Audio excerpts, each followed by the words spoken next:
Bom dia a todos, que a paz do nosso Senhor e Salvador Jesus Cristo esteja contigo, meu irmão e minha irmã.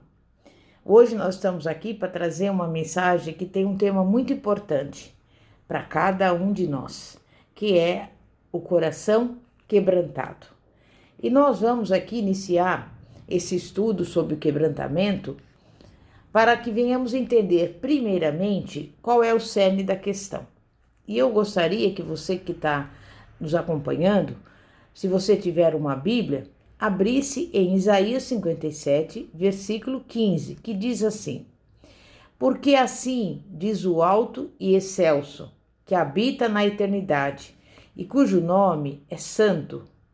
Num alto e santo lugar habito, e também com o contrito e humilde de espírito, para vivificar o espírito dos humildes e para vivificar o coração dos contritos.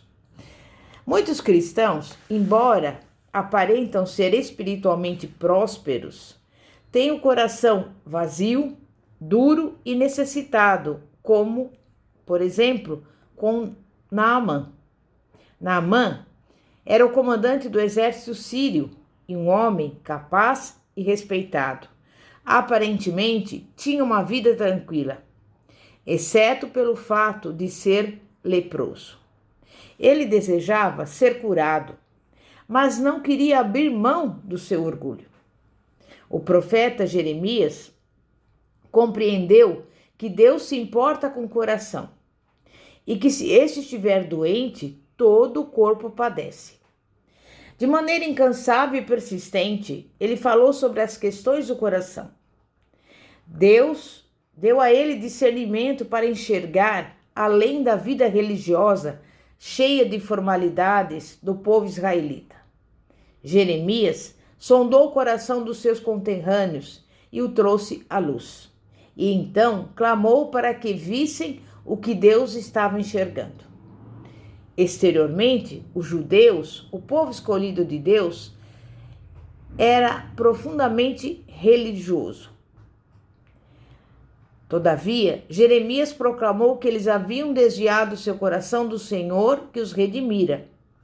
Jeremias 5:23 diz: Mas este povo é de coração rebelde e contumaz. Os judeus do Antigo Testamento realizavam fielmente inúmeros rituais de purificação cerimonial. Contudo, Jeremias compreendeu que a lavação do corpo tinha a intenção de ser apenas uma representação da pureza do coração e, portanto, instigou os seus conterrâneos. Veja o que está escrito lá em Jeremias 4:14. Lava o teu coração da malícia, ó Jerusalém. Embora Deus tivesse revelado a si próprio, bem como a sua lei, ao povo israelita, o coração deles era duro e eles também se tornaram insensíveis à palavra do Senhor. Jeremias ainda continua no capítulo 16, versículo 12. Eis que cada um de vós anda segundo a dureza do seu coração maligno, para não me dar ouvidos a mim. Desde o início do Novo Testamento, nós vemos que o Senhor Jesus, o profeta definitivo de Deus, retornando a esse tema ecoado nas páginas do Antigo Testamento, durante o seu ministério terreno, Cristo trouxe transtornos ao sistema religioso dos seus dias. Isso porque ele não ficava impressionado com o que os homens estimavam, mas insistia em expor o que havia no íntimo de cada um, pois era isso que realmente importava. Jesus encarou os princípios religiosos da época e os confrontou com o fato de que estavam obcecados em manter as aparências e ter um bom desempenho, enquanto o seu coração se achava vazio e corrompido. Certa ocasião, os discípulos pediram que Jesus explicasse por que ele havia sido tão duro com os fariseus. E Cristo afirmou que aqueles homens se dedicavam a lavar as mãos antes de comer, para que não se tornassem impuros de acordo com o cerimonial. mas se esqueciam da corrupção que havia em seu coração. Depois você pode ler em Mateus capítulo 15, versículos 19 e 20. Vez por vez, Cristo retornava à questão do coração, porque não era importante se os homens circuncidavam o corpo e davam dízimo de tudo que possuíam, até mesmo das ervas mais corriqueiras. Não era significativo se lavavam as mãos todas as vezes antes de comer e também se conseguiam citar a lei de cor do início ao fim. Pouco importava se guardavam fielmente todas as festividades, os períodos de jejuns e todos os sábados. Era irrelevante se todos se consideravam cristãos devotados. Se o coração deles não era reto, eles estavam errados. Sabe por quê? Porque Jesus, ele veio para nos purificar e veio para nos transformar de dentro para fora, pelo poder da sua morte e da sua ressurreição. Ele veio tirar o coração de pedra e dar-nos um coração de carne, como está escrito lá em Ezequiel 36, do versículo 25 ao 27. Mas você pode me perguntar o que é o quebrantamento? Deus tem dois endereços. Deus habita a eternidade no santo e alto lugar. Mas a Bíblia afirma que Deus tem outra moradia. Como está escrito lá em Isaías 57, que nós lemos no início. Com os abatidos e contritos. E eu pergunto, que tipo de pessoa Deus se aproxima?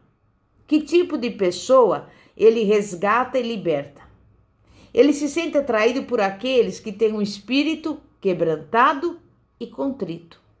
O Salmo 51, por exemplo, apresenta a oração emocionada escrita pelo rei Davi, depois dele ter cometido seu grande pecado, que envolveu Batseba. Ele se deu conta de que não havia nada que pudesse fazer para alcançar novamente o favor de Deus. Davi compreendeu que Deus não estava buscando atos religiosos, nem um comportamento penitente. A única oferta que ele quer realmente é um coração humilde e contrito. No seu primeiro sermão, Jesus abordou esse tema. E ele disse lá em Mateus 5,3: Bem-aventurados os humildes de espírito. Jesus estava falando como experimentar a verdadeira alegria, reconhecer estar espiritualmente destituído e falido. Eles sabem que não podem sobreviver sem a misericórdia e a graça de Deus. Por causa da sua necessidade, buscam o Senhor. E pelo fato de fazerem isso, Deus derrama sobre eles as riquezas do seu reino e aviva o seu coração. Se não nos aproximarmos de Deus através do quebrantamento, nunca teremos uma experiência de avivamento. Mas nós temos que lembrar que há alguns conceitos errôneos sobre quebrantamento. Alguns acham que quebrantamento significa estar o tempo todo triste ou pesaroso. Pensam que tem que viver constantemente cabisbaixos. Na verdade, o quebrantamento traz libertação e produz um senso de gozo e de paz.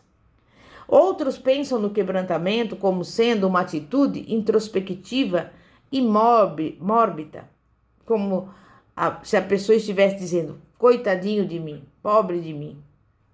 As pessoas apressadamente se rebaixam e não conseguem alcançar nenhuma afirmação ou mesmo estímulo genuíno. A falsa humildade e a introspecção mórbida são, na verdade, o oposto de quebrantamento, pois revelam uma preocupação com o ego e não com Cristo. Para muitos, quebrantamento traz à mente a imagem do derramamento de lágrimas, uma experiência profundamente emocional.